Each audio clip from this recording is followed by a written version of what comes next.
সেহেরিতে এমনভাবে খাবেন না যে মনে হয় এটা আপনার জীবনের শেষ খাওয়া। এভাবে খাবেন না, সেহেরিতে কম খান। যত বেশি খাবেন তত বেশি আপনি অলস হয়ে যাবেন। মুসলিমদের উচিত নয় খুব বেশি ভরপেট খাওয়া। এবং এই সুন্নাতটা এখন কিতাবের মধ্যে আছে, আমাদের বডি এবং আমলের মধ্যে সুন্নাতটা খুব একটা নাই। যত বড় আশিকের রাসূল দেখবেন তত বড় ভরি, এটাই বাস্তবতা। আমরা ভোগবিলাসী হয়ে গেছে আর কি। এটা আখিরুজ জামানের সাইন। নবী সাল্লাল্লাহু আলাইহি ওয়াসাল্লাম বলেছে শেষ জামানে এক শ্রেণী মানুষ আসবে যাদের উঁচু ভরি থাকবে, ঠেস দিয়ে বসে থাকবে এবং আরাম প্রিয় হবে। হাদিসের পাতায় পাতায় এগুলো আছে।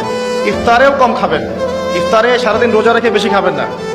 খেতে হলেই পেটের এক ভাগ খান, এক ভাগ ফাঁকা রাখেন, আপনি ইবাদত করে স্বাচ্ছন্দ্য বোধ করবেন। ইফতারে বেশি খেলে তারাবির নামাজ পড়তে পারবেন না। এবং তারাবি জামাতে পড়ার চেষ্টা করবেন, তারাবি সালাতে সুন্দর করে লম্বা করে পড়ার চেষ্টা করবেন, সময় লাগুক 1 ঘন্টা 2 ঘন্টা।